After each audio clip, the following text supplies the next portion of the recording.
Ouais, j'ai toujours aimé peindre et dessiner. Et c'est vrai qu'utiliser l'espace public pour peindre, je trouve que ça a vraiment du sens. Parce qu'on ne s'adresse pas simplement aux personnes qui ont fait la démarche de franchir les portes d'un musée, mais c'est nous qui allons vers le public en peignant dehors. Et ça, je trouve ça intéressant.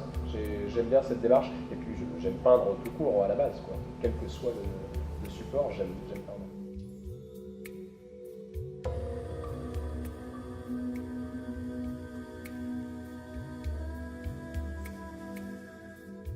J'ai souvent lié mes deux passions que sont le voyage et l'art. À la place de dessiner dans un carnet qui va rester dans mes mains, je préfère laisser mes traces sur les lieux en question. Donc j'ai pu peindre en Bolivie, au Chili, au Mexique, en Chine, dans plein d'autres lieux. Ouais, je préfère mettre ma créativité dans les différents lieux où je vais que dans un cahier qui va rester dans mon atelier.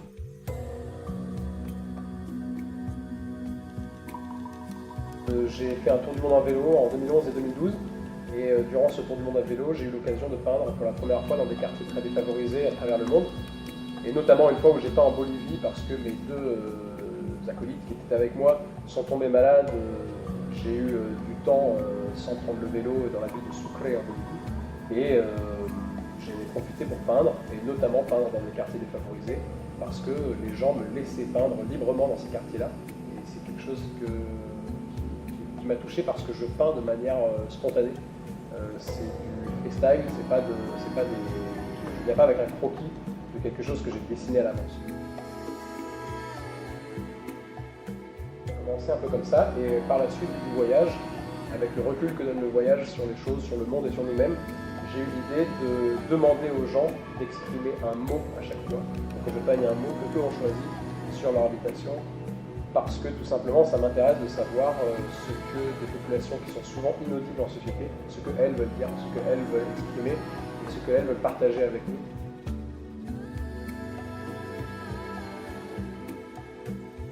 En général, l'accueil est quand même très très bon, tout simplement parce que c'est très rare pour eux d'accueillir des gens qui viennent de l'étranger. Et ça leur fait un bien fou, parce que de se dire que quelqu'un est venu de loin pour faire la démarche de venir les voir, et en plus faire un projet dans leur quartier, là ils respectent vraiment ça, parce que c'est très rare pour eux. Et en plus c'est un bol d'air frais, parce que ça va changer, il y a des conversations qu'ils ne vont pas avoir, ils vont me demander plein de choses sur d'où je viens, etc., ce que je fais dans la vie, et c'est des choses auxquelles ils ne sont pas forcément habitués, et ça apporte quelque chose d'un peu nouveau dans leur vie assez cloisonnée, parce qu'au final personne ne va dans ces quartiers-là, même les autres quartiers de la ville en question.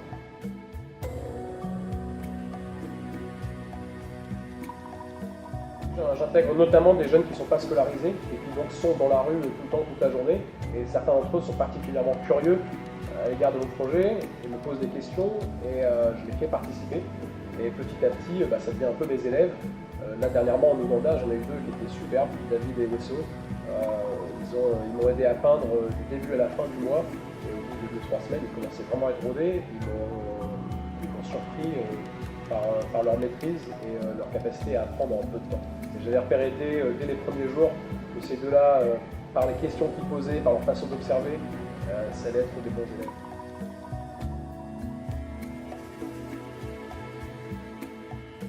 La première fois même que je suis en Moselle, donc je découvre la Moselle à travers l'US en fait. Bon déjà, j'étais très bien accueilli dès le début. En fait, si je suis là, c'est parce que professeur d'histoire-géographie, Madame Bolzan, s'est servi en fait du travail que je fais pour faire des parallèles avec ses cours de géographie, notamment la géographie urbaine, les villes aujourd'hui, les flux migratoires, les bidonvilles, etc. Je trouvais ça très intéressant et c'est elle qui m'a fait venir. Et c'est vrai qu'habituellement, c'est plus des profs d'art plastique qui me font venir. Et au final, en géographie aussi, ça a clairement un intérêt, je pense. Et ça a été très intéressant. Donc merci à elle et merci aux élèves qui ont été extrêmement sympathiques. J'aurais à dire, et ce que j'ai dit d'ailleurs aux élèves, c'est n'hésitez pas, dès que vous avez l'occasion de voyager, même si c'est avec peu de moyens, comme sur un vélo avec ses amis, aller dans un pays frontalier, il y en a d'ailleurs pas mal de pays frontaliers autour d'ici, parce que se confronter à des cultures différentes, ça nous donne du recul et ça nous aide à non seulement à comprendre le monde, mais à comprendre nous-mêmes.